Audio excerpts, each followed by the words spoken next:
Tiến sĩ Samuel. Praise the Lord. Hallelujah. Hallelujah. Hallelujah, somebody. Hallelujah. Glory be to God. Thank you, Jesus. Hallelujah. Hallelujah. Cảm ơn Chúa, cảm tạ Chúa. Hallelujah. Let us close our eyes for a minute. Heavenly Father, we are here gathered in the name above all names, which is our Lord and Savior, Jesus Christ. We cannot do nothing without you, Lord. You died for us and you rose for us. It is your name, Jesus, alone will breathe. It is your name alone we have been. It's your name that makes us wake up in the morning and we feel that all our veins and our tissue and our bones and our eyes and mouth and everything is working. When we breathe the breath of life in the morning, then we don't know what to say but to say, thank you, Lord. Had it not been you, Lord God, where would we be? We are here all because of you. Even the beginning of the year up to this very time, many of friends, our loved ones have passed away. Even this morning, a friend of mine, parents passed away. But we thank you, my God and my King. You have given us the opportunity so that we'll be able to reach out to the world. My God and my King, we thank you. Even for this gathering tonight, oh God, we say not our will, but your will be done. Especially those who are watching around the world, my God. We pray that you will touch their hearts, their mind, their spirit, their bones, and everything, oh God, that they will pay attention. And rebuke the devil, rebuke every work of the enemy, every satanic power. Devil will say, you are a liar, you cannot have hold over the children of God. Release them, those who have been bound by the power of the Holy Spirit. Spirit of the living God, flow in the atmosphere into the far continents of the world, oh God. And arrest anybody who the devil doesn't want him to hear the good news, oh God. Let this night, oh God, in America, let this morning in Asia, let this wee morning, oh God, in Africa, in other places, oh God, South Asia, Middle East, oh God. My God and my King, let it be that, my God, all those who will be watching this very program, this very time, this hour, this season, my God and my King, let none of them, oh God, leave out from the program being the same in the name of Jesus. I pray, let none of them leave, oh God, from the program without being transformed and changed by your power. Let your anointing touch them and deliver and set them free and make them whole, oh Jesus. We speak to the nations. We speak to the world, oh God. We talk nothing about Jesus. He is everything, oh God. He is alive. He is the rose of Sharon. He is the lily of the valley. He is the I am that I am, he alone who was dead and rose up again. It is him we bow our knees to. It is him who lift up our eyes, oh God. It is him that will lift him high, because he said when he's being lifted high, all men will be drawn to him. Amen. This very morning, this very night, this very afternoon, around the globe, my God, our spirit, our soul, our mind, oh God, we humble ourselves before you. We say tonight, oh God, let your anointing be fresh upon me. Amen. Let your blood be upon thy servant. Hallelujah. Speak through me, Holy Father, and let your will be done. Let your name be magnified. We glorify you and we exalt you. And all the saints say amen and amen and amen and amen. Hallelujah, hallelujah, hallelujah, hallelujah. Hallelujah. David said, I was glad when they said, let us go to the house of the Lord. Rất là vui khi chúng ta có đến nhà của Chúa đêm nay. I am humbled to be in the midst of beautiful family of mine. Tôi rất là khiêm nhường và rất là vui mừng khi mà đến với đại gia đình của Chúa. 2012, the Lord said to me, 2 lần Chúa đã nói với tôi, I should go 45 days fasting. Tôi phải đi ngang 45 ngày. From the month of July, từ tháng 7, he told me. Chúa đã phán với tôi. And he said I should start the fasting from August, 1st August. Và Chúa nói là tôi phải bắt đầu đầu tháng 8 phải bắt đầu. On the 26th day of August. Và trong liên tục tháng 8 đó. Once I was going to the restroom. Khi mà tôi đến tôi đi restroom. From my living room. Trong cái phòng khách của tôi. I heard the audible voice. Tôi nghe một tiếng phán rõ ràng. Samuel, I'm taking you to Pakistan. Samuel, ta sẽ đem người đến Pakistan. Amen. Then I tell my ear like, what? Tôi nói sao Chúa? When I move again, I hear I'm taking you to India. Giờ tôi lần nữa tôi nghe nói Chúa nói đưa tôi đến Ấn Độ. Then I said, Anh nói So I'm still going to the restroom. nhưng mà tôi vẫn đi phòng vệ sinh. Then he said, I'm taking you to Korea. Nhưng mà tôi nói tôi giờ ta sẽ đem người đến Hàn Quốc, I'm taking you to Philippines. đến đến Philippines. I'm taking you to Singapore. Ta sẽ đem người đến Singapore. I'm taking you to Vietnam. Ta đem người đến Việt Nam nữa. Then I'm confused. Và tôi rất là hoang mang. The P was gone. Và cái điều đó đã biến mất đi. I came and sat down. Giờ tôi bắt đầu ngồi xuống.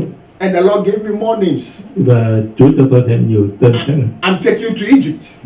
Tôi đem đi đến Hy Lạp. I'm taking you to Vietnam.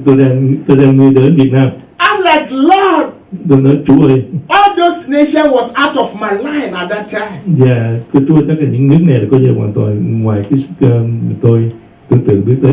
Because I was preparing to go to Europe that time. Và lúc đó tôi có chương trình đi Âu Châu lúc đó. To go and do a crusade around Europe. Đến đây là một cái cuộc truyền giảng. Because I think that I have the gifts. Tôi nghĩ là tôi có cái ơn. Watch what I'm saying. Because I think that I have the Tôi gifts. nghĩ là tôi có cái ơn đó. So I want to do what I want to do. Tôi muốn làm điều tôi muốn làm. Even though I'm doing the work of God, but it is my leading. Và đây mặc dù là tôi đi theo cái bước chân của Chúa, mà sự hướng dẫn của Chúa. But when God stepped in, Nhưng mà khi mà Chúa đã bước vào, He said, no, not you anymore. It is me. và lúc đó thì Chúa nói là không phải là ngươi nữa mà chính là ta. So it's not about plans, but it's about Jesus' plans. Không phải là It is not our plans, không phải but là it chương is trình the của chúng plans ta. of Jesus. Đây là cái chương trình của ta mà chương trình của Chúa. Because if it is the plans of our brother Joshua, Nếu mà đó là chương trình của Chúa, Dr. Joshua, thì đó là chương trình của Chúa. I don't think I will be here tonight. Thì tôi nghĩ là tôi không có đến tối hôm nay đâu. Hallelujah, somebody. Hallelujah, mọi người nói But Hallelujah. because he's being led by the Holy Spirit of what he's doing, Nhưng mà tôi được sự hướng dẫn của Thánh Linh điều mà với and làm. he didn't have idea that God even has spoken to me concerning Vietnam and Middle East Nhưng Chúa nói tôi nhiều thứ Việt Nam với and South Asia. và ở Việt Nam và Á Châu. But here we are, brothers and sisters, Nhưng mà thưa các anh chị em, who were conceived before the foundations of this world. và trước khi có cái thế gian này là Chúa đã sẵn sàng rồi. An appointed time, God has brought us into this earth Và cái thời điểm này đã and connected us và Chúa đã nối kết lại với nhau so that we can do things together. và chúng ta có thể cùng làm việc chung với nhau nữa. It's all about unity. Chúng ta nói về cái sự hiệp một. Hallelujah, somebody. Hallelujah, quý vị nói Hallelujah. So God said to me, Samuel, I've made you ambassador to the Middle East, Và Chúa nói là ta sẽ làm cho ngươi trở thành một sứ South giả Asia, ở Nam Á Châu, ở and some part of Europe. và một phần ở Âu Châu. But what I want to say to everyone who is watching, Và tôi muốn nói với tất cả mọi người đang and who is here, và cũng như những người đang ngồi tại đây. I hear the sound of rain. Tôi nghe được cái tiếng phán rõ ràng. I hear the spiritual sound of rain. Và tôi nghe được cái tiếng phán của. When we saying that we pray for revival, Khi tôi nói là khi mà tôi đã cầu nguyện cho cái sự hiệp một, the Spirit of God say nhưng mà revival is here. nhưng mà tôi nói là cái sự phục Hallelujah, somebody. là ở đây. Hallelujah, mọi He người. said revival is here. Và tôi nói là cái sự phục hưng là bắt đầu ở đây. And the Lord was telling me, Và Chúa đã nói với tôi, phán với tôi rằng, the year 2019 và Chúa nói trong năm 2019, is going to be the greatest outpouring of the move of God. và trong 2019 này sẽ có một sự đổ tuôn tràn của Đức Thánh Linh. Amen. That the body of Christ have ever seen. Và nhiều người chưa từng đã thấy điều đó.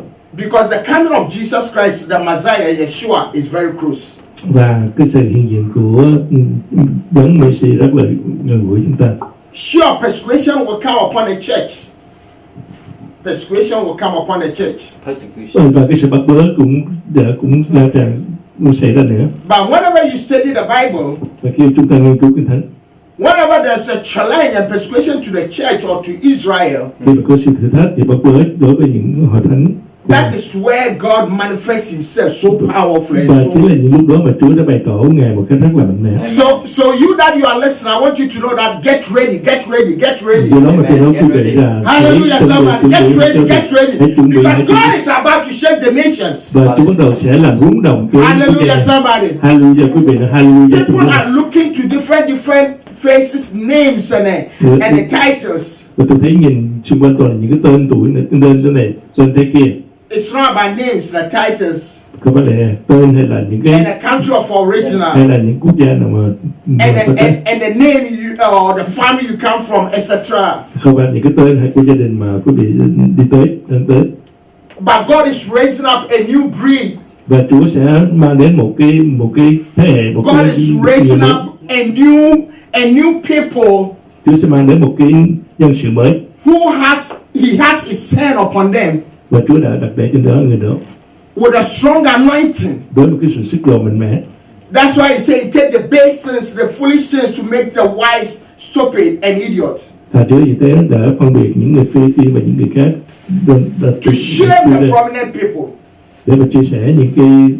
God is raising up babies Và Chúa đang nuôi dưỡng những em bé who are humble in the spirit and physical, và những bé đó trong cái vấn đề tư duy cũng như là trong cái sự who are not walking in pride, không phải đi trong cái sự kiêu ngạo, but submissive to the nhưng King mà of cái Kings. sự đầu phục cho Chúa, Who are willing to do anything the Master tell them to do. và chúng ta phải làm điều mà người chủ chúng ta muốn chúng ta làm, And the fire of God will be upon them. và lửa của Thánh Linh sẽ đổ Just like trên the người đó, days of the Pentecost. giống như những cái ngày Amen. của Hallelujah. Hallelujah, somebody. Hallelujah, quý vị nói Hallelujah. Because the people were confused. Vì người ta lúc đó ta lẫn lộn, ta không biết được, vân vân không biết được. How can fishermen Giờ là thế nào một người mà đi đánh cá behave like this? và có thể có những cái xử sự như thế đó, Illiterates một người ngu dốt behave like this. mà có thể hành động It's not như vậy. about people pointing fingers, Người ta đã chỉ ngón tay với nhau, but it's about choosing ones. và mỗi một người. I want you to know that you are choosing for God's Amen. mighty Bây giờ work. tôi muốn nói rằng là quý vị đã được chọn để là những người con dân mạnh mẽ trong Chúa, You that you are listening, don't belittle yourself. và quý vị hãy lắng nghe nè. The voice you are hearing is the voice of God. Và vấn đề quý vị các bạn không ra được đâu ý định của Chúa, Prepare yourself for great things is about to happen. và quý vị hy vọng cầu nguyện sẽ có cái điều đến là sẽ xảy đến. Amen. Samuel never thought that he can be used. Và một người nào đó đã nói một điều mà chưa từng biết, When he heard the voice of God, he was confused. và khi mà có lời của Chúa thì họ bắt đầu đã hoang mang, But he went back to the old glory. và họ trở về với cái sự vinh quang cũ của họ.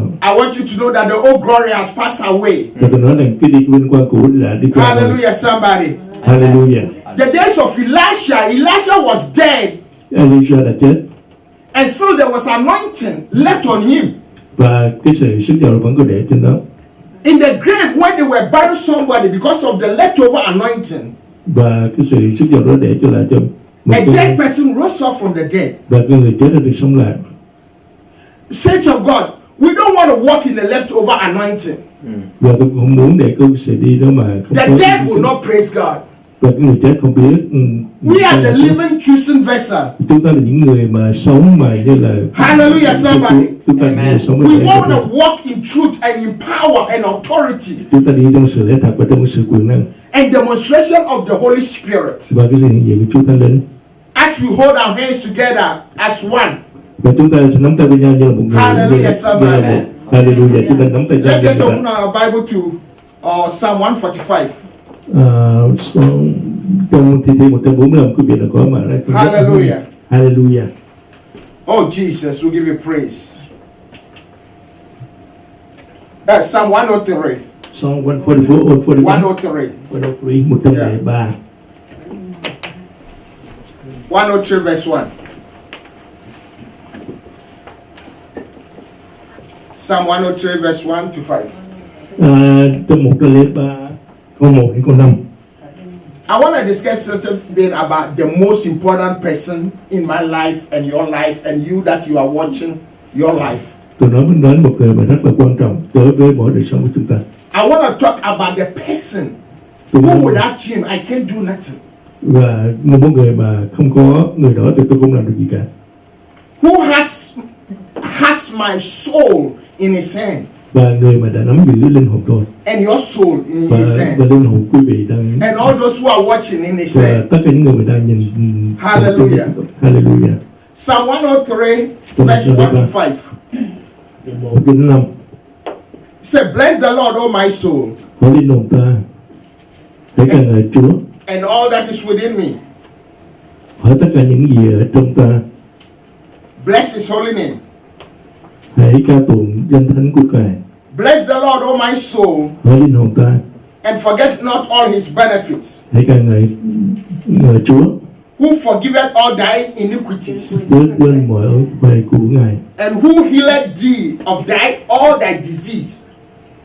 Ấy là Ngài tha thứ các tội ác ngươi. Who healeth all thy disease, Ấy là Ngài tha thứ các tội ác ngươi, chữa lành mọi bệnh tật ngươi. who redeemeth thy life from destruction, Đấng cứu chuộc Ngài xuống Ngài, who crowned thee with love and kindness, Đấng cứu chuộc mạng sống ngươi thoát khỏi mọi bộ and phận, tender mercies, Đấng đòi trên mở đầu ngươi, who satisfy their mouth with good things, Đấng cho ngươi thỏa mãn những chỗ thức ăn ngươi, so that their youth is renewed like an eagle. Rồi đang thì của ngươi như chim phụng hoàng. Chúa đang thì ngươi như chim hoàng phụng hoàng. So we hear about so many things this person does for us. Đây là nhiều điều mà chúng ta thấy được cái người này đang He ở. heals us. He forgive our sins. He renew our strength. Và coi là khôi phục lại cái sức mạnh của mình And save our soul. và xin cứu Who is lòng this tôi. person? Người đó là ai? Hallelujah, somebody. Hallelujah. It's Jesus Christ. Đó là Chúa Giêsu. Hallelujah. Hallelujah. It's Jesus Christ. Đó là I'm Chúa not Giêsu. talking about no important person than Jesus the Messiah. Tôi nói về Chúa Giêsu là đấng Messiah. Hallelujah. I Hallelujah. want to talk to you about atonement. Và tôi nói về Chúa là cái người cứu chuộc. Hallelujah. Hallelujah. Amen. I want you to write some scriptures down, you that you are watching, because I'll be going fast. So Tôi you can muốn quý read vị, it tôi muốn after. quý vị ghi xuống để vì tôi sẽ đi nhanh. In the book of Luke, chapter 24, Trong Luca, you can write it down. sẽ quý vị ghi xuống Verse 13 câu 13 down to 31 cho đến 31 and to 44. cho đến 44. It's the story after the death and the risen of our Master Jesus Christ. Đó là nói về cái sự sống và sự chết lại của Chúa Giêsu. There were two disciples Và có hai môn đồ who were walking in the street. và họ đi trên đường They are wondering about the mystery that has taken place within a short time. và họ hoang mang, không trên đường đi họ không biết là ai. They were wondering about mighty works of this great man of God, the prophet, and who knows who he is, has done within the 3 years period in Israel. Và họ đang không biết là cái người mà có tiếng tông lớn và người đó là ai. By just 3 days, there's a confusion in the whole of Và Jerusalem, trong 3 ngày the thì whole họ of Israel. trong 3 ngày đó thì trong dân Israel thì mọi người đã hoang mang, họ This man has been beaten, destroyed. Yeah, You but- cannot recognize him. và người này đã bị đánh đập và bị hủy diệt đến nỗi chúng ta không nhận ra được, Nailed at the cross of và Calvary. bị đóng lên trên cái lên đồi sọ Brought him down, put him in a cage và đem xuống và để ở trong cái hầm, with soldiers guiding him. và những người lính đã canh phòng bên ngoài. They said, want to see how he's going to come out. Cho nên điều đó làm sao mà người đó có thể ra được. All of a sudden, 3 days time, Nhưng mà đùng một cái thì 3 ngày some sau of the disciples, những người even người not đọc the này, men, ngay cả những người mà the ladies first, you ladies who are watching. và ngay cả những người đàn bà mà có thể đến biết họ. Jesus Christ, the Messiah, revealed himself to Mary. Và Chúa Giêsu là người đã bày tỏ ra cho bà Maria lúc He đó said, go and tell my brethren, và nói với người đàn bà đó để đến với I am người risen. tôi đang ở đây. And these disciples walking through Emmaus Road, Và cái người môn đồ đó đi trên một cái đường nhỏ they are walking in doubt. và đi xuống And they wonder, is it true và họ đang thắc mắc là có phải điều đó sự thật hay không, that this man is very risen? và thật sự người này có phải đứng tức đã So you tell me that it's not like the Muhammad người đó có phải giống như là Mohammed không? who died and couldn't rise up? Họ đã chết rồi nhưng mà không thể sống lại. No, I'm trying to understand. You tell me that he is like a Buddhist Và nói coi xem người đó có phải là ông who hay died that không? he couldn't come up. Và người đó đã chết nhưng mà không thể đứng lên và không thể sống lại được. You tell me that this man is different from all the spiritual leaders Và nói là người này khác với tất cả những người khác. who were dying, then they say we are still searching for the truth. Và người ta đã chết rồi nhưng mà chúng ta đang tìm kiếm cái sự thật là gì. And they couldn't rise up again. Nhưng mà những người đó không thể sống lại được. So is it true what the news is going on? Và điều đó sự thật hay không, đó là cái những tin tức đã lan truyền ra. And all of a sudden, Và đùng một cái they saw a stranger walking with them. là có một người lạ đã đi cùng với họ. And this stranger started asking them questions. What is going on? What are you guys Và talking cái người about? đó hỏi là sao chuyện gì đấy. I'm explaining the gospel to you in a simple way. Và tôi sẽ nói về một Hallelujah, cách rất là somebody. đơn giản. Hallelujah, somebody. Hallelujah. And they say, are you a stranger in this city? Và người đó hỏi là ông phải là một người Don't khác you lạ know như thế. what is going on? Ông không biết là điều gì đã xảy ra hay sao. About these three days, Trong 3 ngày vừa qua, the man who was supposed to be God man, người đó đáng lẽ phải là con Đức Chúa Trời, who did so miracle signs and wonders và những cái đó được rất mọi danh tiếng that nobody has done before. như một điều mà chưa bao giờ làm điều đó. They beat him, they kill him, they destroy him. Họ đã đánh đập và đã giết và đã And some of our colleagues, they say he has risen up. và được một cái người đó đã nói rằng là Are you a stranger? ông có phải là người khích lệ không? Not knowing that it's the Jesus who is walking with them. Và họ cũng biết là đó là Chúa Giêsu đi với họ. Then he said, you foolish people. Các người là người ngu dốt. So don't you believe the scriptures? Quý vị không tin ở Thánh Kinh, ở lời của Chúa. And Bible says he started opening the scriptures Và Chúa bắt đầu mở ra Kinh Thánh. unto them in a different way. Ở trong một mở Kinh Thánh công, Chúa cho thấy Started một điều expanding the khác. scriptures Và Chúa cho thấy cái lời của Chúa from Genesis từ Sáng Thế Ký to Revelation. cho đến Khải Huyền. Hallelujah, somebody. Hallelujah. From Genesis to Revelation. Từ Sáng Thế Ký cho đến Khải Huyền. When Adam and Eve died in the book of Genesis, Adam và Eve đã chết trong when they died in Sáng Thế Ký. sin, Giờ chết. God Almighty killed a lamb Và Chúa đã giết con cừu and của took sinh the tế skin và qua cái and covered their nakedness. và để mà bao phủ cái That sự was lỗi. the lamb Đó là chính là that cái was gì slain đã bị chi giết before the foundations of this world. trước khi đã cái sự Hallelujah, có thành somebody. thế gian này. Hallelujah, somebody. Hallelujah, quý vị. When the Israelites were in the captivity Khi mà dân Israel đã bị cầm tù and they were about to leave the land, và khi họ rời khỏi đất nước của họ, God asked them to kill a lamb Chúa đã giết một con cừu and use the lamb blood và dùng cái huyết của chiên đó to paint the doorposts of every door. và để trên những cái cột nhà. That lamb is the lamb of God. Và con chiên đó chính là Chúa Giêsu. Hallelujah, somebody. Hallelujah, quý vị. Jesus started expanding the way Và Chúa Giêsu bắt đầu đã mở rộng unto cái con đường. them that they don't understand. Và Chúa làm điều mà không ai có thể hiểu được. You that you are listening to me. I want you to get the revelation Tôi muốn quý vị nghe tôi muốn có một sự of Jesus bậc the Messiah. Chúa Giêsu là Hallelujah, somebody. Hallelujah, quý vị. Hallelujah, somebody. Hallelujah. Hallelujah, somebody. Hallelujah. When they came out from Egypt, Khi mà người đó đến những dân sự đến với Ai Cập, they were rejoicing. họ đã vui mừng. They have enough food. Để không có đủ. They have enough water. Để đã có đủ nước. But then all of a sudden, và được một cái. they reach a place Và có. and all their water is gone. Và tự nhiên nước đã biến mất hết. And when they reached this place, Khi họ đến cái nơi này, they saw a river. họ thấy một It was so beautiful. cái dòng nước rất là. They were so excited. Họ rất là. Said, let's go and drink this water. Và họ bắt đầu uống nước đó. But when they tasted the water, Khi mà họ nếm thử nước đó, the water was bitter. và nước đó rất là. So they called Maria, Và nếu mà gọi là which is bitter. có nghĩa là Hallelujah, somebody.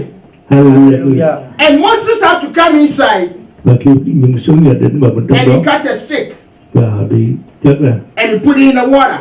và để trong nước And the bitterness và cái sự đắng turned đắng to đó sweetness. và trở nên ngọt ngào. Amen. So when you are in bitter Và khi quý vị ở trong sự đắng cay đó without Jesus, mà không Chúa Giêsu you'll be in bitterness. và chúng ta ở trong vào cái sự But đắng when cay. you have Jesus as Messiah, Khi mà chúng ta có Chúa Giêsu trong đắng Messi, your bitterness, cái sự cay đắng của mình, your anxiety, cái sự mà your depression cái sự will turn out to be sweetness. để trở nên là cái sự Because when Jesus is in it, khi mà khi that's Chúa all Giêsu matter. thì đó là vấn đề. It changed everything. Để sẽ- He is the truth. Chúa Giêsu là sự Hallelujah, somebody. Hallelujah quý vị. Hallelujah, somebody. Amen. Hallelujah. Exodus 16. Như là đã nói, Hallelujah. Israel tập ký Exodus 16, 15, 23 to 25. I want you to write it down. câu vị ghi xuống. It said, I'm the healer. Chúa phán là ta là người Jesus chữa lành. Christ is the healer. Chúa Giêsu là đấng chữa lành. Let me tell you somebody. Thì tôi nói quý vị, We are here tonight chúng ta ở đây đêm nay in Southern California. ở miền Nam We're Cali, talking about Jesus Christ, chúng ta nói về Chúa Giêsu the healer of all nations, là cái sự Chúa the chữa lành great của mọi I chúng am, Amen. who is not a daughter, Chúa Giêsu là ai? but he is a healer.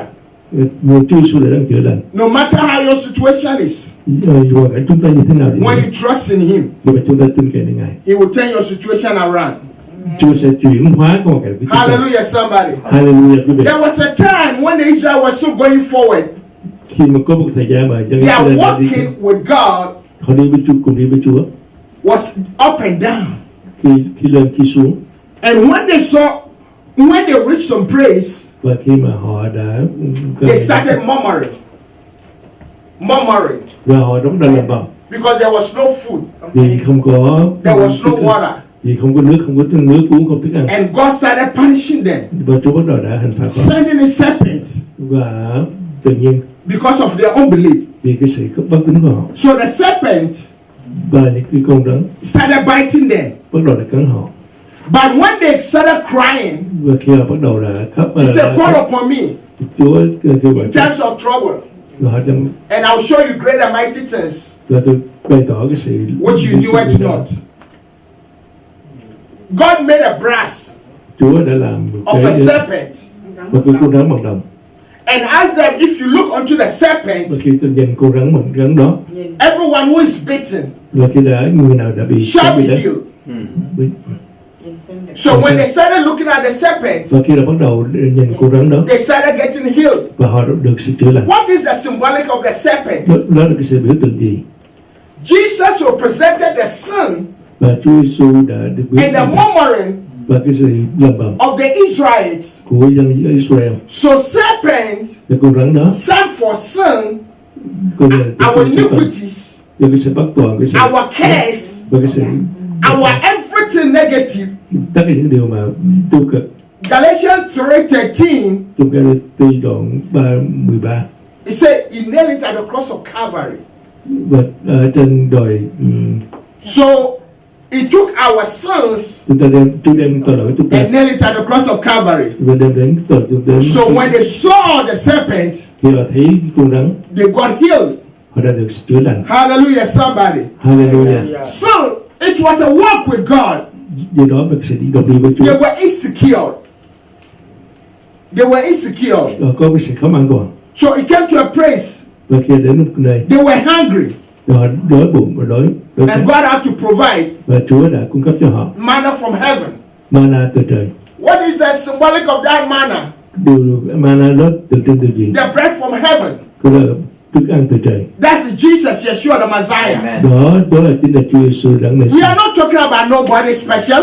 Chúa không nói người nào xa lạ đặc biệt Apart khác. from the one who Bible says God loves so much the world Và ngoài nghĩa mà Chúa nói là Chúa đã yêu thương thế gian that he sent his only begotten son, và Chúa đã để con một của Ngài that whosoever believe in him cho ai đã tin nhận nơi Chúa Giêsu shall not perish, sẽ không bị hư mất but have abundance of life. và được sự sống đời đời và sự sống sung mãn. He said he's the bread of life. Và Chúa nói là ta là bánh When hạnh you sống. have Jesus, Kêu cho là của Chúa Giêsu. my brother and my sister, you are full. Quý vị, các chị em ơi, You might wonder, you that you are listening and watching, và nếu quý vị đang theo dõi và chúng ta you are not sure of this Jesus. quý vị không có chắc là Chúa Giêsu. He's the I am that I am. Thiên Chúa lại đang ở đây. Hallelujah, somebody. Hallelujah, quý vị. Then reach another place. Thì chúng nó ở một nơi khác, And they were so thirsty. họ đã They don't know how God will provide water. họ không biết tại sao mà Chúa có thể cung cấp được In a dry desert. ở trong một nơi sa mạc khô cằn.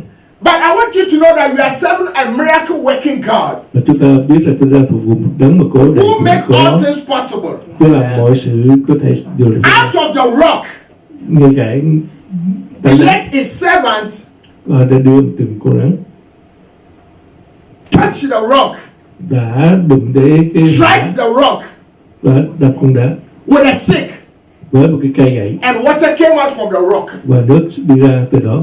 I want you to know, Tôi muốn quý vị biết rằng no matter your situation, dù bất cứ hoàn cảnh của wherever you are, ngay cả whatever situation you are in right now, trong hoàn cảnh mà quý vị đang it is only Jesus chỉ có Chúa Giêsu, who can make a way Chúa có thể làm cho ta where có there con seems đường no way. khi mà chúng ta không có con đường nào Out of rock ngoài từ cái tảng came đó rushing of water, có một nguồn suối mát almost like 3 million people cho hàng tỷ người were able to drink water mà có thể uống được nước đó from the rock, từ hòn đá gave some to their animals, để có thể cho ngay cả những they bathed with it, cho những washed their clothes with it, có thể rửa lấy and so they were satisfied. và họ đã được Carry some with them và mang về với họ for their next journey. để cho những người. Hallelujah, somebody. Hallelujah. Hallelujah, somebody. Hallelujah. This is the Jesus I'm talking about. I'm presenting before you tonight. Tôi nói quý vị đó là Chúa Giêsu. This is the Jesus I'm saying that come and receive him. Và Chúa nói là hãy đến và tiếp He nhận. said, come all that are weary and heavy Hãy laden. những người mệt mỏi đến nhận mệt mỏi và hãy I will give you the rest. và chúng ta sẽ cho người đừng yên nghỉ. God has empowered the church Và Chúa ban chúng ta có quyền năng có sức so mạnh that when we go to the nations, để chúng ta đi những quốc gia. so wherever the soles of your feet will step, Và khi mà chúng ta thấy những cái tinh hồn đang you are not going to talk about your mama nor your daddy, và chúng ta muốn nói về cái sự but you're going to talk about Jesus Christ, chúng ta nói về Chúa Giêsu. who loved you so much Chúa yêu thương chúng ta rất that là he nhiều. died for you. Đó là Chúa đã chết vì tội lỗi chúng He's ta equipping the church và Chúa đã with his power and anointing Chúa đã có quyền năng và có so that we có can sức mạnh. present him, Và Chúa có thể bày tỏ ra because he is the truth vì trong and lý he is the way vì Chúa có là chân lý and của he mình is the life. và Chúa là sự sống. Hallelujah, somebody. Hallelujah quý vị. Hallelujah, somebody. Hallelujah quý This vị. is the Jesus Đây là chính là Chúa Giêsu. who said, I will never leave you, neither forsake you. Vì Chúa không từ bỏ chúng ta hay là You are listening quý vị đang nghe đây and you are watching. và quý vị đang nhìn đây You are going through stuff và chúng đây cũng đang theo and you dõi are worried và chúng ta đang lo quý and vị you đang are lo lắng confused. và quý vị đang thắc mắc And say, but how can I have this Jesus? là làm thế nào tôi có được cái Chúa Giêsu này đây. I don't understand. Tôi không hiểu. I want to tell you tonight, Tôi muốn nói quý vị đêm nay if only you believe, nếu mà quý vị tin, if only you repent, nếu chỉ quý vị là ăn if năn, only you call upon him, nếu mà chúng ta kêu gọi if only đến you ask him, nếu quý vị ngài come xin into ngài my heart. đến với tấm lòng của chúng tôi, This Jesus chỉ cái Chúa Giêsu who died đã chết and rose again và đã sống lại, will come into your heart, Chúa sẽ đến với tấm lòng của chúng transform you, hãy biến đổi, change you, thay đổi fill you up, và để lấp đầy, and transform you sẽ biến đổi and đời make sống, you the woman and the man để làm cho quý vị là người he đàn ông created you for. làm cái mà Chúa có thể sử dụng được. Hallelujah, somebody. Hallelujah quý vị. Hallelujah, somebody. Hallelujah quý vị. Hallelujah, somebody. Hallelujah quý vị. In the book of Isaiah, chapter 53, Trong Ê-sai phía 53 1 to 5, or I stay on the 5, 1 tới 5, tôi nói về câu thứ 5. it said he was wounded Tôi nói là ta bị thương for our transgression. về cái sự tội lỗi của He chúng ta. was bruised Chúng ta bị for our đòn dập iniquities. về cái sự bất toàn, And the chastisement of peace was upon him. và cái sự bình an sẽ đến. When the soldiers were beating him up, Và khi mà người chiến sĩ, người lính đó đã đánh those trúng stripes on him, và những lần roi trên lưng của those Ngài, stripes behind his back, và những lần roi đó trên lưng của Chúa, that brought healing to you and I. và Chúa đã đem cái lần roi đó đem đến sự chữa You lành might cho be chúng ta. listening. quý vị đang nghe đây, You might be watching. quý vị đang nhìn đây. You say, but you don't understand me, man of God. Tôi vẫn không hiểu được. I've gone through all these sickness for all these times. Và tôi đã tìm thấy. I'm dealing with this chronic disease for all these Và years. tôi đã chịu đựng tất cả những cái sự. They have diagnosed me with cancer and incurable disease. Và có những bệnh mà truyền nhiễm như They have said all these things unto me. và tất cả những điều này sẽ đến cho tôi. You say you don't understand, man of God. Quý vị nói là tôi không hiểu được. The doctor say they can do only much. Và tôi cũng làm được gì khác hơn. You say you don't understand, man of God. Nhưng mà Chúa nói. The doctor say they don't have any medicine that can cure this disease. Và người bác sĩ nói là không có thuốc nào có thể chữa được bệnh này. You say you don't understand, man of God. Nhưng mà tôi cũng không hiểu được. I've been praying. I'm a believer. Tôi cầu nguyện, tôi là người tin Chúa. And I've been praying for my children all these years. Tôi đã cầu nguyện cho con tôi bao nhiêu năm nay rồi. But still they are wayward children. Và tôi vẫn không có sự. I don't understand, man of God. Tôi vẫn không hiểu được ngài There's no peace in my home. tôi không có sự bình an trong nhà. My sister, my brother, my mom and dad who are watching around the world, listen to me and listen to me carefully. Tất cả những gì mà ông bà chị em trong gia đình đang nhìn tôi đêm nay. I may not understand what you are saying. Tôi không hiểu được những gì mà quý vị nói. I may not feel what you are feeling. Tôi không thể cảm nhận được những gì mà quý vị đang cảm But I nhận. want to tell you Tôi muốn nói với quý vị rằng that this man God Jesus, tôi muốn nói là người đàn ông này là Chúa Giêsu. but this God man Jesus, Đây là người Chúa Giêsu. but this Son of God, Đây là con của Đức Chúa Trời. that this Yeshua Messiah, Đây là Yeshua Messiah. he took your infirmities. Chúa đã mang lấy những cái bệnh tật, những He cái sự took your đau đớn. pains. Chúa mang lấy những đau đớn của He took your stress. rồi những cái lần roi của chúng ta. He took your shame. Họ mang lấy những cái sự xấu xa All của that họ. you are talking about, Tất cả những điều mà chúng ta đang nói. he was total disgrace in public, Và họ đã đem lên naked in public. và Chúa đã trần truồng trước mọi người. All he did was not for himself. Tất cả những gì Chúa làm không phải cho chính He Ngài, did for you and I. và để cho quý vị và tôi. Are you listening to me? Quý vị có nghe tôi không? He did for you. Điều này để cho quý vị đấy. So no matter the situation you are in, Giờ quý vị đang trong hoàn cảnh như we thế the này, church, we are going to pray for you tonight. và chúng tôi ở đây để cầu nguyện cho quý vị. We the church, we're going to take authority over the work of Satan Và tonight. tôi lấy cái quyền phép quyền năng để mà. We the church, we are bringing the good news unto you tonight. Và chúng tôi lấy cái sự tốt lành để We đến the cho quý church will tell you that the devil is a liar. và chúng nói quý vị là ma quỷ là kẻ nói dối.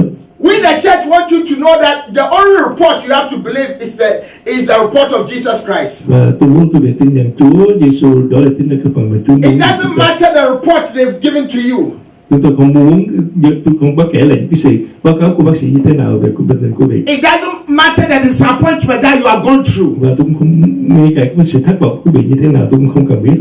It doesn't matter your situation, how we feel like, how we see like, how we taste like. Ngay cả hoàn cảnh của quý vị như thế nào, thảm hại như thế nào tôi cũng không cần biết. I want you to know Tôi muốn quý vị biết rằng the loving Jesus Christ tình yêu của Chúa Giêsu Christ is in your very room, là ngay ở trong cái phòng quý vị, in your very present, ở ngay trước mặt quý vị đây, in your house, ở trong nhà quý vị, in your car, ở trong xe quý vị, in your office. ở trong văn phòng quý vị. Your tears and your crying, Những giọt nước mắt quý vị đang lúc đang khóc he has seen it already. và họ đã thấy điều đó rồi. But I want you to know Và tôi muốn quý vị biết rằng tonight is about to transform you. và đêm nay là cái đêm mà để It's biến about hóa, to change you. để nó thay đổi quý vị. No matter the situation, Dù hoàn cảnh quý vị he như is thế a nào đi good nữa, God. Chúa là một Chúa yêu thương, He is a good God. Chúa là một Chúa tốt lành. Hallelujah, somebody. Quý vị nói hallelujah, Hallelujah, somebody. quý vị nói hallelujah, Hallelujah, somebody. hallelujah quý vị, Hallelujah, somebody. hallelujah quý vị. This Jesus Chúa Giêsu này who died and rose again đã chết và sống lại, is alive đang sống and alive forever. và sẽ sống mãi mãi. He's alive Chúa đang sống and alive forever. và sẽ sống mãi mãi. When the disciples were looking unto heaven, Khi mà các môn đồ nhìn lên trời after he showed himself to about 500 people, và lúc đó được khoảng 500 người, the angel of God said to them, và Thiên sứ nói rằng why are you gazing up? tại sao các ngươi nhìn lên The trời? same Jesus, you saw him going. Và Chúa Giêsu đã đi The lên same trời Jesus is coming back again. và cùng một Chúa lên This trời. is our hope of glory. Hallelujah. Đó là cái niềm vui, This is the hope of every saint đó là cái niềm vui được hy vọng that của tất cả our mọi người. Messiah Đó là mấy người is sẽ đến coming sẽ back again. sẽ trở lại với chúng ta nữa. Jesus is coming back again. Chúa Giêsu sẽ trở The lại. King of glory is coming back Chúa again. Và Chúa Giêsu đã That is the hope of the church. đó là cái niềm hy vọng của We hội have thánh. hope. Chúng ta có hy vọng. We believe in Him. Chúng ta tin We cậy trust in Him. chúng ta tin cậy. Hallelujah, somebody. Hallelujah. I know that I know that I know Tôi nói tôi biết that if là I tôi die right now, biết tôi chết ngay bây giờ. I know that there's a mansion waiting for me. Và tôi biết là trên đây When you tôi give your heart to Jesus khi mà Christ xin cho mình cho Chúa. and you die right Nếu now, mà tôi chết ngay bây there's giờ a mansion waiting for you. và Chúa Giêsu đang chờ You will tôi. spend eternity with the Lord Jesus Christ. Quý vị sẽ hiện diện trước mặt hiện diện của Chúa Giêsu. Some people wonder sometimes. Quý vị có một số người đang They say, but sometimes và thỉnh thoảng it's not willing to heal me. là Chúa muốn chữa lành Sometimes it's not willing to help me. và thỉnh thoảng Chúa muốn giúp đỡ tôi. I don't know where you get your messages. Tôi không biết là quý vị nhận được cái tin tức từ đâu. Hallelujah, somebody. Hallelujah quý vị. But in the book of Matthew chapter 8, 1 and 2, Ở trong Matthew trong 1, 2, Bible says, Kinh Thánh nói rằng when the man with the leprosy vậy người đã bị phong thấp phong cùi came into Jesus, đến với Chúa Giêsu. he said, Jesus, Chúa ơi, if thou willing, như ý Ngài được này, Chúa can you heal me? Chúa có thể giúp cứu con không? Jesus said, yes, Chúa nói vâng, I con am willing. con muốn ta cứ Stretch forth your hand. hãy ra khỏi. Hallelujah. Hallelujah. Jesus the Messiah, Chúa Giêsu là đấng the Messiah, King of Kings, là vua của muôn vua, the Lord of là Lords, Chúa của muôn Chúa, touch that leprosy. đã đụng đến người That địa they phương. say is infectious. Cho coi như là He touched that leprosy. đã đụng đến người. I'm saying the Messiah, Đừng nói he hold the leprosy hand. là nắm cái tay của người. And the man with the leprosy, Và cái tay con trai của the người. disease could not stand in the hand of the Messiah. Và cái sự bệnh tật đó không gọi trong Hallelujah. Amen. In his hand, trong tay của Ngài. there's a healing in his hand. Và có sự chữa lành In his hand, trong một tay của Ngài. there's a liberty in his hand. Có sự tự do trong I tay said, của Jesus' hand, tôi nói trong tay there's Chúa. a freedom in his hand. Có sự tự do trong Ngài. In the hand of Jesus, Trong tay của Chúa Giêsu. he took a clay Tôi đem lên and anointed the eyes đem lên cái sình bùn of a để blind giết man. của những người mù. And he said, go and wash in the Tôi water. nói hai đi để rửa mắt And của just a bạn. clay, Tôi chỉ là cái đất. you open the eyes of the blind. và có thể mở mắt được. In his hand, Để trong there's a miracle. để có một sự He said, taste and see. Taste and see vật thử và có thể thấy that the Lord is good. và để có thấy được cái sự Hallelujah, Chúa somebody. khác là tốt lành. That the Lord is good. Chúa Giêsu là I tốt don't know lành. about you, Tôi không biết but sao this cái điều God sao. I'm serving Nhưng mà cái Chúa mà tôi đang is so phục vụ good so much. và Chúa rất là tốt I lành. don't know what to do with him. Tôi không biết phải làm gì. I want to kneel down and roll around. Tôi muốn I quỳ want to xuống và bow làm before việc. him 24/7. Tôi muốn quỳ xuống. I want to và worship him all the days of my life. tôi muốn thờ phượng Ngài suốt I cuộc make đời a của tôi. covenant with my God Tôi muốn xin that lỗi Chúa all là the days of my life Chúa là đấng cứu I will seek him tôi đang tìm kiếm Ngài. and I will serve him.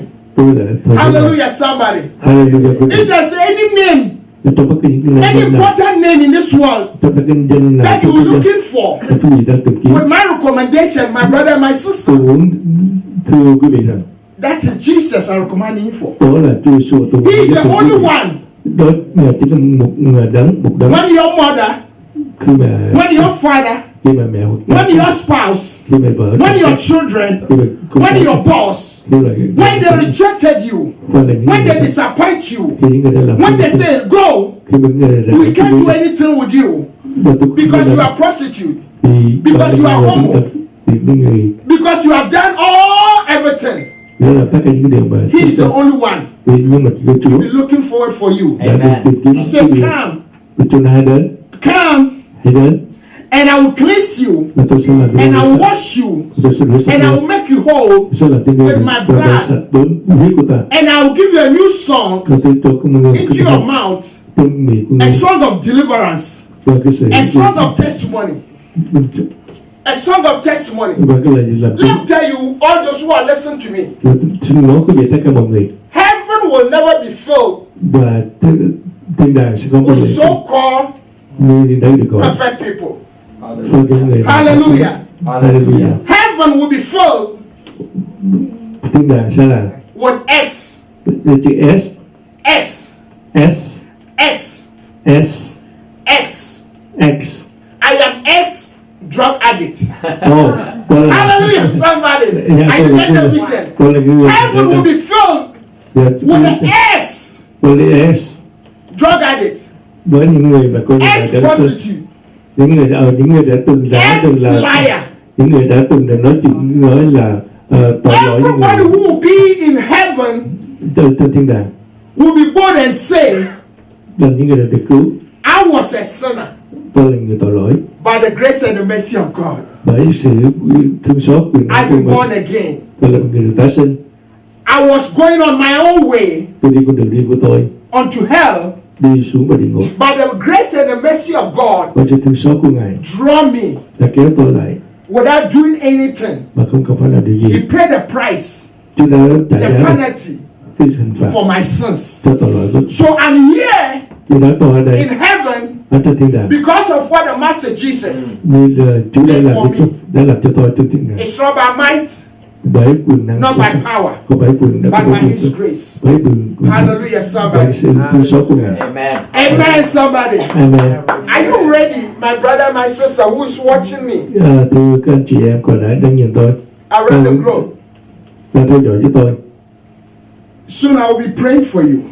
tôi sẽ cầu nguyện cho quý vị. But before I pray for you, Và trước khi tôi cầu nguyện cho quý vị, I'm giving you invitation to receive Jesus Christ as your tôi Messiah. muốn mời quý vị tiếp nhận Chúa Giêsu.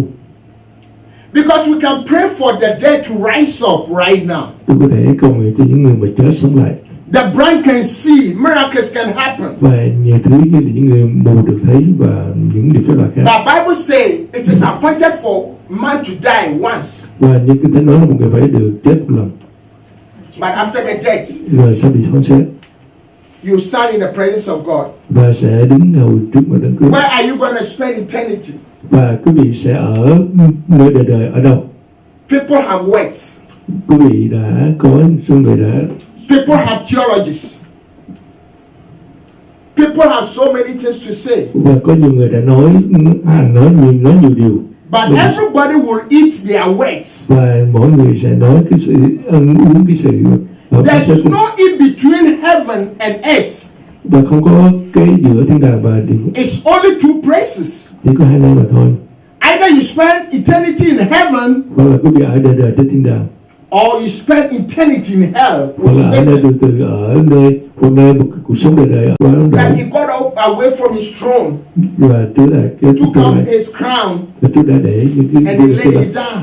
và Chúa đã đặt Got nó off xuống. his garments Và khi Chúa and xuống came into this earth, và khi đã xuống thiên gian này, born in a manger, sống ở trên đẻ ở trên một cái máng cỏ, where cows and sheep. nơi mà có trâu bò, những cái. Do you ever think about it, my brother, my Quý sister? vị có từng nghĩ đến cái điều đó hay không?